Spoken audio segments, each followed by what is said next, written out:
I was watching the internet and I was looking for some ideas on stuff I could make. And Natasha from TreasureBooks had made this really cute little book to hold stickers and washi tape for when you travel.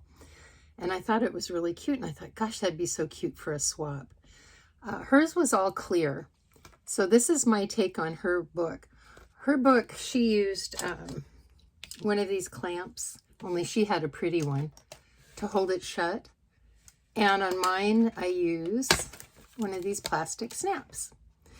And so I thought I'd show you how I made this. And then we open it up. Now, like I said, hers is all clear, so you get to see everything sticking through, and it's just lovely. And I will have a link to that. But mine, I wanted to have a cover. Excuse me. I wanted it to kind of protect my washi and my stamps. And I haven't filled it up yet. I just did one page to show you what it looks like. And there's one... Oh, I did put a kitty there. 2, 3, 4, 5 pages. There's got to be 6. Yeah, 6 pages in mine. And if you wanted, you could do it front to back. I don't like that. She didn't like it either, because it just seems like it would be too chaotic for me. But then when you want to use your sticker, you just lift it up, because you're basically just going from one slick surface to another. And then I put a little charm on it because she had a charm on hers, and it was really cute, and I really liked it. So Natasha, thank you so much for your idea. I'm going to link to your video, and then I'm just going to show people how I made my version of your wonderful sticker book. So the first thing I did was I laminated a piece of scrapbook paper that I had, and I had this in my stash for maybe a year or two. I was hoarding it, and I just love it, and I thought, oh no, I'm going to just bite the bullet and use it. The second thing I used was, this is just lamination film that's been laminated. It's not the stiff one, it's the thinnest kind you can buy, but you could use any kind of plastic. And I just cut it across the top. My measurements are 5 by 9 for my laminate. And then I just folded it on the 9-inch side, so now it's 4.5 by 5. Excuse me. And so I did that 3 times. 2. And then this will be my third one. I'm just folding it right in half. You could score it if you'd rather. If you're a brave soul, score. Me, I just fold. And then I'm kind of using my fingernails. You could use your bone folder if you wanted. And in hers, I thought it was really interesting because it didn't bother her if her pages weren't all the same height. But I am really weird, and I have to have everything be uniform. So, all right, so I laminated my paper, and my paper is 5.5 by 11. The reason it's 5.5 by 11 is so that I have this nice wide space here, so I can put my snap on there. If you don't like having a big space like that, you don't have to do that. But that's just what made me comfortable. So I laminated that, and I'm just folding it in half as well. I scored it. And I'll just fold that in half. I give it a press with my bone folder. And then I'm going to just stack my pages inside. Like that. Now I'm going to sew my pages in, but don't, if you've never done a book where you've sewn in like a signature, this is so easy. Anybody can do it, honestly. It's very, very simple. So I've got my pages in my book, and I'm just going to clip them on each side to hold them securely. And I'm just using a bookbinding clip. I could use a paper clip. I could use whatever the heck I want to use. Oh, look, I've got a clothespin. All right, and then I'm going to take, I have a bookbinding kit, but really all you need is a pokey tool and some thread. I have waxed thread, so I'm going to use that. And then I have, oops, wrong tool there. I have needles somewhere that I'm going to pull out and use a needle. They sell these bookbinding kits on Amazon. I really like it. They're fun for journal making. Like I made a friend of mine, a journal that I want to do a little tutorial on. I also was inspired by Natasha's TreasureBooks on that one. So this is how Natasha bound her journal, and I really liked it. She used her pokey tool.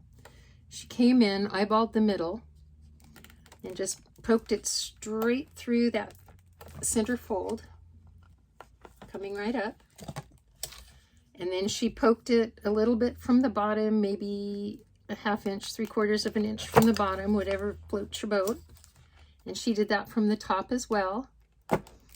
And she wasn't precise about it, which I really appreciated, because that would have driven me mad if I had to measure. And then right in between the middle and the end pieces, she's going to poke again. And so am I. So I'm going to poke there. And then I'm going to come up from the top part and the middle part, and I'm going to poke again right in the middle, approximately. Nothing's exact. My goal is I want to have 1, 2, 3, 4, 5 holes in my notebook. Then I'm going to take some of my waxed thread. The reason it's waxed is it's just going to be stronger that way than unwaxed. But I guess you could even use embroidery floss if you wanted. Maybe run some beeswax over it or something if you wanted. All right, and then I have my needle. It's a large needle. Now, if you want your tie to be on the inside, you start on the inside. If you want your ties to be on the outside, you start on the outside. I'm going to start on the inside. And I'm just going to poke my needle right through the center hole.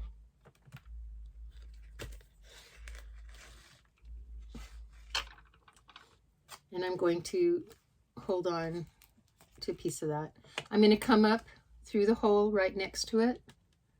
And sorry while I go out of frame. There we go. I'm coming up through the hole right next to it. Kind of like a running stitch. Now I'm going to go down through my top hole.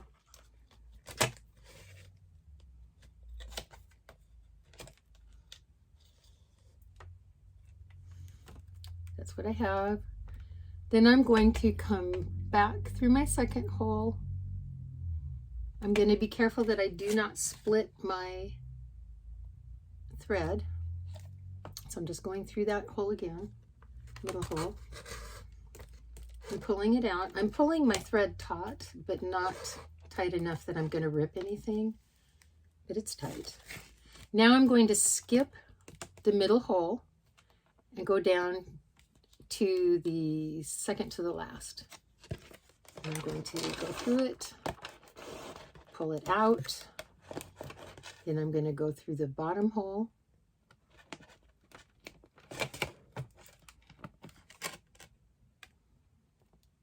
oops, sometimes it's a good idea to clamp your paper on both sides so that you don't mess up. Okay, I'm pulling through the bottom hole. Sorry, I got it caught around my scissors. Giving a little tug. Now I'm going to go back up through the second to the last hole. Pull through.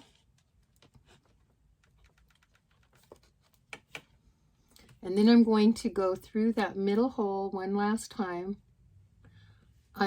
Once again, I need to be careful I don't split my threads. And then when you do get it through there, I want to make sure that my needle goes to the opposite side of the center thread. So I've got my first tie thread on the right of my center thread, and my needle's coming up to the left side of my center thread. I'm going to pull it taut, and I'm going to just tie a knot. And if you're good at knots, good for you. I'm not.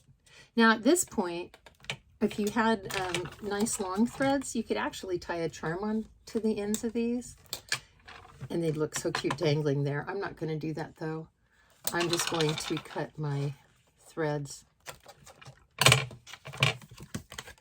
And then this is what I have so far. My little book, and of course it wants to splay open because A, it's laminate plastic, and B, it hasn't had time to settle into its life as a book yet. So the next step is I'm going to mark a hole to put my snap in. So I'm just going to eyeball it And I'm going to come in, oh, maybe a 1/2 inch from my paper edge. I'm holding my book together, both sides. This one is a little bit uneven, but that's okay.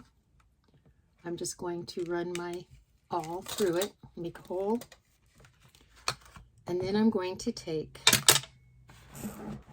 excuse me for moving the camera, my snaps. And I also got these off of Amazon too, and they come in like every color.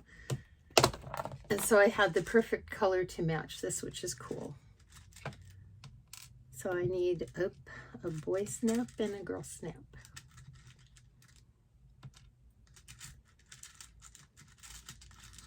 Not trying to offend anybody with my language.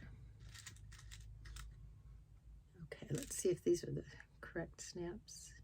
Yep. These are what they look like on the back side. And then these are what they look like on the front side.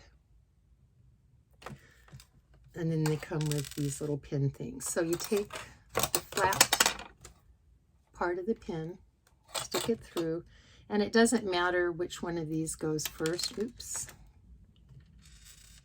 Except I have to look at it again to make sure I don't make a boo-boo. Okay, so I'm going to put that on there.